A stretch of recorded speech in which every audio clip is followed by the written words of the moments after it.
कल खेल में हम हो ना हो, गर्दिश में तारे रहेंगे सदा। भूलेंगे हम, भूलेंगे वो, पर हम तुम्हारे रहेंगे सदा। The show must go on. के वरिष्ठ रंगकर्मी अजय द्विवेदी जी, चलिए मिलाते हैं आपको अजय द्विवेदी से। नमस्कार अजय द्विवेदी जी। नमस्कार। मैं ये जानना चाहता हूँ कि आप रंगमंच के सफर में कब से आए हैं? देखिए, मैं रंगमंच के सफ़र में आया था 1989 में। अच्छा। और मैं 11वीं क्लास में पढ़ता था और लखनऊ के ही चारबाग के एक केकेसी या केकेवी स्कूल है, वहाँ मैं पढ़ाई करता था। मेरा एक मित्र था जो दिल्ली से आया था, जिसको थिएटर का शौक़ था। अच्छा अच्छा। तो उसने मुझसे बोला कि भाई मुझे थिएटर करना है और मेरा कोई साथी नहीं है। तो उसने वो गया कि चलो थिएटर करते हैं। तो अब कोई साथी उसको मिला नहीं, 2-3 दिन गया और कोई मिला नहीं, तो अकेले बोर होने लगा। अच्छा। तो मैंने क्या सोचा कि भाई अगर मेरा दोस्त है, अगर ये कुछ करना चाहता है तो मैं इसका साथ दूँ। और मैं उसका साथ देने के लिए मैं उसके पास चला गया। और लेकिन उसने मुझसे ये चीज़ कही थी कि भाई ये थिएटर है, एक्टिंग इतनी आसान नहीं है। हाँ। कि आप सोचो तुरंत अब तुमको मिल जाएगी, हमको काम मिलेगा, तुमको नहीं मिलेगा। तुम खाली मेरे साथ आओगे, चाहोगे, ये मंजूर है तो आओ। और 6 महीने तक की रिहर्सल चलेगी। और ये आपके यहाँ लखनऊ के प्रसिद्ध रंगकर्मी जो नाट्य निर्देशक श्री उर्मिल कुमार थपलियाल साहब कर रहे थे। और मैं तो अनभिज्ञ था इन सब चीज़ों था। तो मैं गया, मैं जाता था, पीछे बैठा रहता था चुपचाप। और सबकी रीडिंग होती थी, सब कुछ होता था। पहले तो आप जानते हैं नाटकों में 1-1 महीने की रीडिंग चलती थी। बिल्कुल। तो 1 महीने रीडिंग हुई और सारे सब लोग डायलॉग पढ़ रहे थे, सब कुछ कर रहे थे। तो मैं रोज जाता था, चुपचाप बैठा रहता था, क्योंकि मुझे जो आदेश हुआ था भाई मैं कर रहा था। तो इत्तेफाक से एक दिन उर्मिल साहब कहने लगे कि ये जो लड़का आता है, ये क्या करने आता है? हाँ, सही बात, रोज आके बैठता है। भाई रोज आके बैठता है। आधी अब मुझे लगता है वो आधी चाय खा पीता है, तो नुकसान है ना। थिएटर का तो ये पहलू है कि साहब नुकसान नहीं होना चाहिए, और एक आधी चाय का जो मजा है वो अलग है। तो साहब उन्होंने कहा कि ये क्या करने आता है? तो जो हम जिनके साथ गए थे वो हमारे मित्र थे। बोला ये तो हमारे साथ देने आते हैं खाली। अच्छा। तो बोले भाई अब आप इतने बड़े कलाकार हो गए हैं कि आप अपने साथ एक सहायक लेके आते हैं और आपने अभी काम किया नहीं है। बोले तो इनको भी दीजिए पढ़ने को। बोले ये एक्टिंग नहीं करेंगे, ये सब पढ़ने आते हैं। हाँ, खाली देखने आते हैं कि मैं इनका कैसे कर रहा हूँ, कैसे नहीं कर रहा हूँ। तो उन्होंने कहा नहीं, आप, मैं कह रहा हूँ इनको आप पढ़ाइए। तो उन्होंने मुझसे भी रीडिंग कराई। रीडिंग कराने के बाद जैसे ही आप जानते हैं कि कैरेक्टर फाइनल नहीं होते हैं, तो सारा कुछ चल रहा था रीडिंग का। और फिर सबकी प्रॉपर रीडिंग चलने लगी, सब कुछ होने लगा। तो जब नहीं, मैंने नहीं की, मैंने एक ही दिन करके मुझे छोड़ दिया, क्योंकि मैं कर ही नहीं रहा था, तो मुझे कैसे देते वो। तो बोले भाई ऐसा कल हम सबको फाइनल करेंगे कि कौन कौन क्या रोल कर रहा है। अब साहब जब फाइनल होने की लिस्ट आई तो सारे लड़कों में, क्योंकि जो लड़के का कैरेक्टर था उसमें 7 लोग थे। अब सोचिए उस जमाने में चयन करने के लिए 7 लोगों ने उस कैरेक्टर को पढ़ा हुआ था। अब वही जब चयन हुआ तो आप ये जानिए कि मुझे उन्होंने मेन कैरेक्टर हुसैन का दे दिया अली बाबा में। और जो मुझे लेके गया था उसको 40 चोर में से एक चोर बना दिया। देखिए इसे कहते हैं। अब मुझे तो कुछ पता ही नहीं। अब मैं तो देखिए, अब मैं तो जैसे उस लड़के के लिए डेडिकेटेड था, अपने दोस्त के लिए, वैसे इसके लिए डेडिकेटेड हो गया। वो जो बोलते थे मैं करता था, जो बोलते थे करते था। उन्होंने वो प्रैक्टिस करा दी, उन्होंने सारी चीज़ें कर दी। बोले ऐसे चलना है, वो नंगे पैर आपको दौड़ना है, वो लकड़ी वो डंडा दे दिया है कि घोड़ा बनाना है। नकली कोई गरीब लड़का है तो घोड़ा चलाएगा, वो घोड़े का शौकीन है। अब साहब वो मैं घोड़ा चलाता रहा, रोज रिहर्सल करता रहा, प्रैक्टिस करता रहा। मेरे शो के 2 दिन पहले उन्होंने एकदम से कहीं बैठे थे जमीन में, तो उन्होंने मेरा पैर देखा तो उसमें छाले पड़े थे बड़े बड़े। अरे उन्होंने बोला भाई सबकी रिहर्सल होगी पर इनकी रिहर्सल नहीं होगी। तो सबने कहा ये क्या मतलब है? बोले नहीं, इस लड़के ने में डेडिकेशन इतना है, इसके पैरों में छाले पड़े हुए हैं, अगर ये इस तरह करेगा तो शो वाले दिन क्या करेगा। फिर आपको थोड़ा सा रेस्ट दे, उन्होंने रेस्ट दे दिया। पर मेरा मन तो चंचल था, मुझे तो छाले से मतलब ही नहीं था, जोश था करने का। मैं बलवा साहब एक चीज है मैं आपको कहना चाहता हूँ। मेरे साथ एक चीज बचपन से रही है कि अगर मैं किसी को बोल दिया कि मैं आपके साथ हूँ तो हूँ, आंधी आए, पानी आए, बिल्कुल। तूफान आए, लेकिन मैं आपके लिए कमिटमेंट हूं तो हूं। भले आप मेरी बुराई करते हो, वो अलग बात है। हमें कोई मतलब हाँ, नहीं, क्यों कि वो आपका काम है, वो मेरा काम नहीं है। मेरा काम है, मैंने आपको साथ देने का वादा किया, मैं आपका साथ दूंगा। तो साहब वो मैंने शो किया, और पहली बार रविंद्रालय में जब मैंने एंट्री ली है, उसका कौन सा नाटक था वो? अली बाबा 40 चोर, और उर्मिल थपलियाल के निर्देशन। उर्मिल थपलियाल जी के निर्देशन में था। उस समय राजा अवस्थी हमारे फादर बने थे, अच्छा। मृदुला भारद्वाज थी, और सिद्धार्थ पकरासी जी का मेघदूत संस्था के संस्था से हुआ था। और मैंने पहली बार देखा कि क्या एक कलाकार होता है।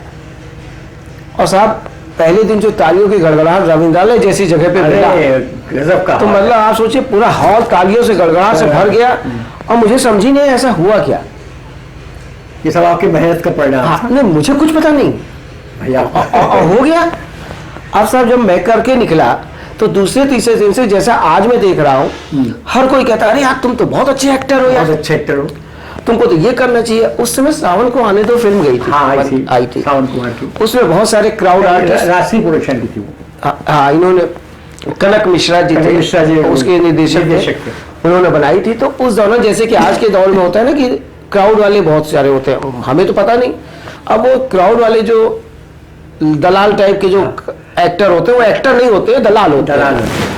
अब वो मेरे पीछे पड़ गए, तुमको काम करो, तुम बहुत अच्छा होगा। अब मैंने कहा चलो ठीक है। अब जब मैंने हाँ किया, साहब उन्होंने 2 महीने चक्कर लगवाए मुझे मिलवाने के लिए। आर के मिश्रा जी, राजकेश मिश्रा जो फिल्में बनाते थे, उनका एक सीरियल शुरू होने वाला था बानो बेगा। तो उन्होंने, और 2 महीने चक्कर लगाने के बाद उस आदमी, तब हमने खिसिया के सुबह शाम दोनों टाइम चक्कर लगाने, मतलब मेरा दिमाग हो गया खराब भाई। समय तो मैंने कहा मुझे पता दीजिए, मैं खुद चला जाऊंगा। कॉन्फिडेंस इस लेवल पे मेरा था। तो और उसके बाद मैंने उनसे पता लिया, और पता लेने के बाद मैंने बढ़िया सी अपनी समझ में बढ़िया से फोटो खिंचाई। काले रंग की चिपकी जीन्स, काले रंग की टी शर्ट, काला चश्मा, बाल इतने छोटे छोटे करके, मतलब बेवकूफों के टाइप के। हाँ, समझ गए। और अपने आप को सुपरस्टार समझते हुए कि साहब इतने लोग तारीफ कर रहे हैं, साहब मैं तो एक्टर हूँ यार। और मैं गया, और जैसे मैंने फोटो दी और बातचीत की, उन्होंने धो दिया मुझे। उन्होंने, मिश्रा जी ने, मिल तो गए मुझे पहली मुलाकात में। हाँ, आपके आशीर्वाद से ये रहा कि मैं पहली मुलाकात हो गई, लेकिन उन्होंने मुझे धो दिया। बोले तुम एक्टर दिखते कहाँ हो? तुमको क्या लगा चश्मा लगा लिया, तुमको लोगों ने कह दिया तो तुम एक्टर बन गए? अरे भाई, अब मैं बड़ा शर्म से पानी तो मैंने कहा भाई लोगों ने कहा है तो कुछ तो होगा मेरे अंदर, अब आप बताइए मैं क्या करूं। ये मैंने इनसे पूछा है, तो उन्होंने कहा ऐसा करो, तुम्हें अगर लगन है तो तुम मेरे साथ रहो और सीखो। वो दिन है और आज का दिन है।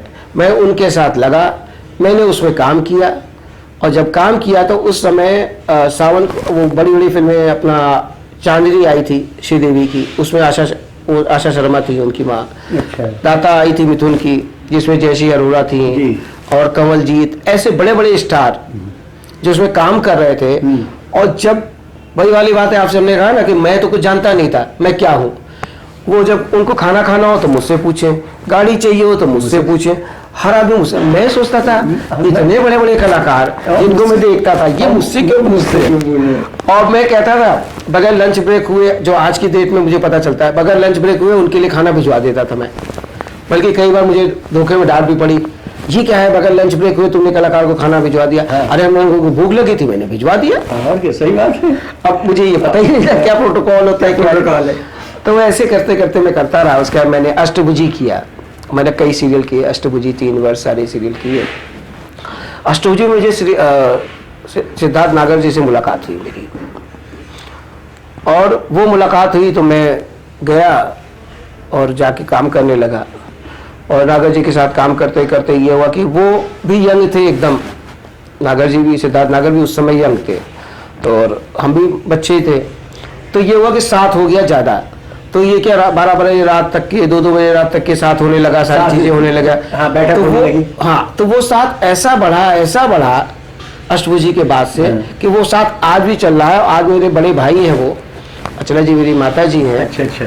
उनके आशीर्वाद से मैं सारी चीजें कर रहा हूँ, और लगभग मैंने उनके साथ बहुत सारे काम किए। अच्छा। और आज भी निरंतर कर रहा हूँ। तो आपने किस किस निर्देशकों के साथ आपने नाटक किया है?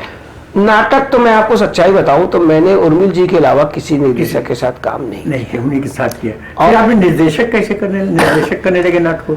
निर्देशन करने का तात्पर्य मेरा ये रहा कि मैं आपको अभी हमने बताया ना, मैं सीरियल में चला गया था। उसके बाद लोगों के भटकावे अभी कर रहे हैं आप सीरियल को? अभी भी सीरियल कर रहा हूँ। मैंने अभी फिल्म भी की है, अभी मैंने 5 फिल्में लिखी भी हैं। अच्छा। 2 फिल्में अप्रूव भी हो गई हैं फिल्म बंधु से मेरी। अच्छा। एक और अप्रूव होने वाली है। और एज ए राइटर और डायरेक्टर दोनों चीजें हूँ मैं आज के देश में। दोनों चीज आप समान करके चल रहे हैं, नाटक भी कर रहे हैं, फिल्म भी कर रहे हैं आप। तो नाटक तो आपका प्रोफेशनल है कि नहीं? देखिए, संस्था मेरी जो बनी थी, तो 1999 में संस्था बनाई। क्या नाम था? ड्रीम्स संस्था है। ड्रीम संस्था हमारी है। पर क्या मुझे, जैसा हमने आपको बताया, मैं जिस माहौल में गया, एक बड़े लोगों के साथ उठना बैठना, एक उन लोगों के सपने। मैंने जब 1995 में पहली बार बंबई गया, मैं भाई साहब के साथ रहा वहां पे, मैं कवि प्रदीप जी से भी मिला। कवि प्रदीप जी से तो मैं उन लोगों से मिला जो हिंदुस्तान की सुपर हस्तियां रहीं। दिलीप कुमार साहब, राजेश खन्ना साहब, उन लोगों के बीच उठना बैठना होने लगा जब, तो मुझे लगा कि, और थिएटर, फिर मुझे लगा कि मैं अगर कुछ करता हूँ तो मैं नए लोगों को लेके मौका दूं। बिल्कुल सही बात है।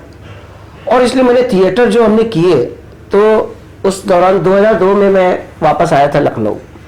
एक फिल्म बन रही थी, उसके दौरान मुझे वहां से लोग लेके आए थे। उस समय निर्मल पांडे वगैरह हम लोग सब साथ में, हम लोग साथ में रहते थे, मतलब दोस्ती यारी थी। वो बड़े भाई थे मेरे और करते थे, तो वहां से लेके आए फिल्म में। फिर मेरे एक किसी मित्र ने बोला कि उसके भाई एक नाटक कर लो तुम। तो मैंने कहा भाई नाटक दूसरे लोग कर रहे हैं, अब उनसे कराइए, मैं फिल्मी आदमी में कैसे नाटक कर सकता हूँ? भाई सीधी बात है, अब तो मैं नाटक का नहीं रह गया। बोले नहीं, वो नाटक तुम ही करोगे और कोई और नहीं करेगा। मैंने कहा भाई साहब मुझे माफ कर दीजिए, मैं नाटक नहीं कर पाता हूँ, मैंने कभी किया नहीं है डायरेक्शन। जो बात देखिए सच थी वो मैंने बोली। बोले भाई जिनके नाना जी का है मैं उससे मिला देता हूँ यार, मैं चाह रहा हूँ कि, फिर उससे उन्होंने मिलाया।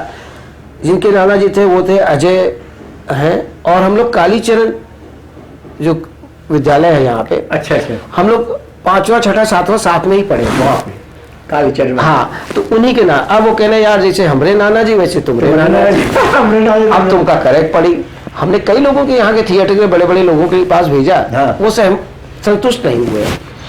अब मैंने जो नाटक किया वो, तो मैं तो फिल्मी आदमी था, मुझे पता ही नहीं था नाटक कैसे होता है। सच्चाई ये थी, मेरा पहला नाटक था सुनीता, अवधि नाटक था, जो मैंने नाट्य रूपांतर भी किया और निर्देशन भी किया। अब साहब मैं क्या करता था, सीन अलग अलग कर दिए हमने। सीन अलग अलग करने के बाद सबकी रिहर्सल अलग अलग कराते थे। जैसे लोग रीडिंग कराते थे तो मैं रीडिंग नहीं कराता था, मैं आपको सच्ची बताऊं। 1 महीने मैंने रिहर्सल की मात्र, और 1 महीने में सबकी रीडिंग अलग अलग कराई और सबकी प्रैक्टिस कराई प्रॉपर। जैसे फिल्मों में होता है ना, एक एक सीन का पूरा ग्राफिक। तो मैंने सबको अलग अलग पूरा ट्रेन किया, पूरी नई टीम थी एकदम।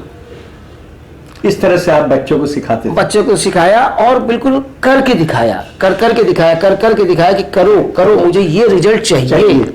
मतलब वो जो जैसे सीरियल वगैरह में नहीं होता है कि मुझे वो चाहिए, फिल्मी दिखना चाहिए। तो मैंने अलग अलग सीन करके सबका एकदम जब कंठस्थ हो गया, सबको याद हो गया, तब मैंने कहा कि अब 5 दिन तुम लोग पूरा नाटक एक साथ करो। तो मैंने सीन जोड़ दिए, वो एडिटिंग वाला काम किया, कि स्टार्टिंग से लेके पे म्यूजिक के साथ पूरा एक साथ सीन किया। और मैंने नाटक निर्देशन किया, सुनीता अवधि था। और ये था उस समय लखनऊ महोत्सव हो रहा था, और लखनऊ महोत्सव में सारे नाटक लगे थे। तो मुझे आज भी प्रेस कवरेज है उसकी मेरे पास। अच्छा। डीएम का आदेश हुआ कि नाटकों में बदलाव होना चाहिए, और अवधि नाटक सुनीता का उसमें हस्तक्षेप होना चाहिए। अच्छा। तो नाटक की जो चयन समिति थी उसने मेरा नाटक, पहला नाटक है उसमें लखनऊ महोत्सव में लगाया भी। अच्छा। ये मेरा सौभाग्य रहा। तो ड्रीम्स अपनी संस्था से आपने कितने नाटक किए? मैंने ड्रीम्स से नाटक तो मैंने 5-6 किए। अभी जो बड़ी सोच की है, ये कैसे सोचा कि आपने ये करा जाए ये नाटक? बदलती सोच का ये रहा कि अभी जो हमने बदलती सोच किया, एक तो नारी प्रधान, नारी प्रधान था, मैंने देखा उस नाटक। और मैंने इसके पहले भी मैंने किया है ये नाटक। ये नाटक मैं पहले भी कर चुका हूँ। अच्छा। और जब बातचीत हुई तो मैंने कहा यार इसको करना चाहिए, तो ये नाटक मैंने तैयार किया। और ये लिखा किसने है? ये महेंद्र भैया जी का लिखा हुआ है, जो हाई कोर्ट के रजिस्ट्रार भी हैं। अच्छा, उन्होंने लिखा है? उनका लिखा हुआ है। उनके लिखे मैंने कई नाटक किए, जैसे किन्नर कथा किया मैंने, किन्नर कथा, पायल किया, और बदलती सोच ये जो आपने देखा ही, दफा 376 किया। अच्छा। कुछ भी हो सकता है किया, और स्टोरी किया जो एक पत्रकार की कहानी होती है, जो पत्रकार को कैसे, तो उनके लगभग 8 नाटक तो मैंने उनके किए। तो आपने सब सीरियस किए, सामाजिक किए, कॉमेडी भी किया, कुछ हास्य में कुछ? हास्य मैंने अभिनय किया है। अच्छा अच्छा। ये आपका लाहौल विला कुव्वत जो उसमें बड़े हुजूर का कैरेक्टर किया है। और जैसा कि लोग हमारे वरिष्ठ रंगकर्मी और बड़े जो हमारे जानकार लोग हैं, उन लोगों ने कहा जो तुमने कर दिया लाहौल विला कुव्वत, ये आज तक हुआ नहीं। ये कैरेक्टर किसी ने, और उन लोगों ने मुझे तारीफ की, जैसे डॉक्टर साहब ने किया, और अपने यहाँ के सिन्हा साहब हैं, गोपाल सिन्हा साहब हैं, सबने कहा अजय तुमने वो किया जो आज तक मैं शुरुआती दौर से थिएटर देखता आ रहा हूँ, ऐसा अभिनय किसी ने किया नहीं। तो आपको रंगमंच में ज्यादा अच्छा लगता है कि फिल्म करना आपको ज्यादा अच्छा लगता है? देखिए, फिल्म एक ऐसा माध्यम है जो आपको नेशनल इंटरनेशनल लेवल तक लेके जाता है। मगर आजकल के लड़के अभिनय नहीं सीखते, सीधे फिल्मों में चले जाते हैं, उसके बारे में आप क्या कहेंगे? नहीं, वो मैं उनको अभिनेता ही नहीं कहूँगा, कहना नहीं चाहिए, मुझे किसी का मनोबल डाउन नहीं करना चाहिए, पर वो अभिनेता इसलिए नहीं है, मैं आपको बताऊं, उनको ना तो कोई संस्कार है, ना मान है, ना मर्यादा है, किससे क्या बात करनी है, क्या नहीं करनी है, कैरेक्टर में किस तरह जाना है, वो उनको कुछ नहीं आता है। वो सारा कुछ डिपेंड है डायरेक्टर के ऊपर। अगर उन्होंने उसको खुश कर दिया तो उनको काम मिल गया, नहीं खुश कर पाए तो काम नहीं मिला। तो ये खुश करने पे, उनके टैलेंट पे काम नहीं मिल रहा है उनको, सही, ये सच्चाई है। तो जो लोग बॉम्बे चले जाते हैं बिना कहे, तो उनके लिए आप कुछ कहेंगे जो जाके वहाँ पे भटक जाते हैं, ताकि वो सही दिशा में कैसे पकड़े और कैसे इस लाइन को अपनाए ताकि वो अपनी गाड़ी आगे चला सके? देखिए, बहुत ही जबरदस्त सवाल है आपका, और इस सवाल का जवाब ये है कि जो लोग भी बॉम्बे जाना चाहते हैं बिल्कुल जाएं, लेकिन उनका अपना यहाँ पे पहले अपने शहर में एक मार्गदर्शक गुरु तैयार करें, वो थिएटर करें, रंगमंच करें। क्योंकि अगर रंगमंच नहीं करेंगे तो उनको रंगमंच की बारीकियां, कलाकार की बारीकियां, जो कला की बारीकियां, वो उनको बिल्कुल नहीं आएंगी। और जब आपकी कला की बारीकियां नहीं आएंगी, लोगों से बात करने का संस्कार नहीं समझेंगे आप, तो आप कभी भी कुछ नहीं कर सकते हैं। तो आपको कला की बारीकियां आनी चाहिए, सब चीज़ें होनी चाहिए, सब हो जाए तब उसको आप अच्छे से कार्य करें। बहुत बहुत शुक्रिया। तो अच्छा लगा आपसे मिलकर, और कुछ रह गई आपकी यादें में कुछ छोटी बहुत, तो आप कुछ कह सकते हैं? यादों में तो ये देखिए, मैं जिस परिवार से जुड़ा वो नेशनल इंटरनेशनल लेवल का परिवार है, नागर फैमिली, और मैं बहुत आभारी हूँ उस परिवार का। और मेरी माता जी जो लेखन का है, वैसे तो मैं, क्योंकि मैं लेखक था ही नहीं, कभी कहीं से सीखा ही नहीं था, माँ के चरणों में बैठ के मैंने अभी जब लॉकडाउन के समय सारी चीज़ें हुई, स्थितियाँ हुई, काम हुआ, तो मुझे लगा कि अब मैं क्या करूं। तो मैंने लॉकडाउन के समय माँ को याद करके, उनको अंतर्मन से, जो अपना वो क्या था, एकलव्य की तरह माँ को मान के, उनको गुरु मानते हुए मैंने लिखना शुरू किया। और आज की दशा में आप लोग के आशीर्वाद से मैंने 5 फिल्में भी लिखी हैं, अभी मैं वेब सीरीज भी लिख रहा हूँ। अच्छा। सब चीज़ें कर रहा हूँ। तो आपने अभी जो किया है, कौन कौन सीरियलों में आपने नाटक रोल किया, बताइए? मैं रोल तो मैंने बहुत कम किया है, और मेरे किरण कुमार जी ने मेरे साथ किया है, रंजीत जी हैं, गोली साहब उन्होंने किया, पुनीत सर हैं, तो लगभग मैं, मुश्ताक खान है, लगभग मैं सबके साथ अभी। और रोल के लिए मैं करता नहीं हूँ रोल। और शिव कुमार जी एक बहुत बड़े कलाकार थे, जो महुआ पिक्चर आपने महुआ के, बिल्कुल देखा मैंने, उनके साथ भी जब अभिनय किया। शिव कुमार जी अब है कि नहीं, उनका वो लोग वासी हो गए हैं, और ये हुए हैं अभी लॉकडाउन, मतलब 2018 में उनका कई पिक्चर मैंने देखी भाई। और मेरा सौभाग्य है, मैंने उनके साथ जब अभिनय किया तो भी मुझे नहीं लगा कि मैं अभिनय कर रहा हूँ। हाँ, क्योंकि मेरा, जैसे हमने आपसे बताया ना, मैं जिस परिवार से रहा, तो वहाँ ऐसा लगा ही नहीं कि आप कौन है। दत्त साहब भी है, जैसे अमित जी भी हैं, तो ऐसा नहीं, मुझे नहीं लगता कि ये अमित जी है, मुझे लगता है ये हमारे परिवार के हैं। तो अच्छा, उनके साथ ही शिव कुमार जी के साथ भी अभिनय का मौका ऐसे मिला कि हम लोग सेट लगा दिए, सब कुछ हो गया, सब रेडी हो गया और एक एक्टर भी आ गया। तो वो सामने जो उनके साथ जो अपोजिट में रोल कर रहे थे, उनको जब ये पता चले शिव कुमार जी काम कर रहे हैं उनके साथ, तो वो आदमी कॉस्ट्यूम उतार के छोड़ छाड़ के भाग गया। अरे अब शिव कुमार जी सेट पे पहुंच गए, दूसरा कोई एक्टर नहीं।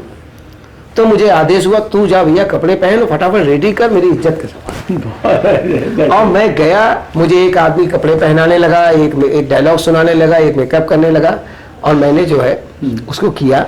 शिव कुमार जी बोले, तू था, कोई और होता तो मैं बहुत सुनाता उसको। अरे हमने भाई साहब, और फर्स्ट टेक ओके हुआ, बड़े भाई सिद्धार्थ नागर जी के अनुसार, और शिव कुमार जी को भी बहुत पसंद आया। तब तो एक्टिंग में ऐसे कर लेता हूँ जैसे कोई नहीं आता, तो मैं एक्टिंग कर लेता हूँ। चलिए, बहुत बहुत शुक्रिया आपका है, आपने समय दिया।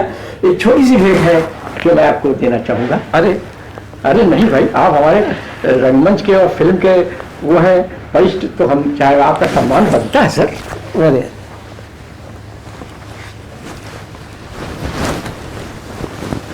ये एक स्मृति चिन्ह शो मस्ट की तरफ से। अच्छा। और ये आप लोगों को लिखने के लिए किसी को करेंगे। क्या बात है। तो मैं एक बार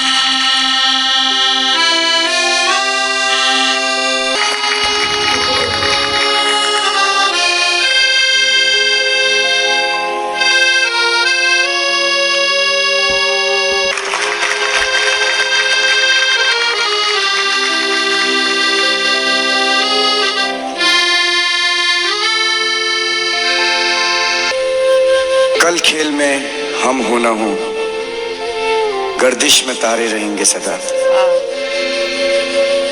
भूलेंगे हम, भूलेंगे वो, पर हम तुम्हारे रहेंगे सदा।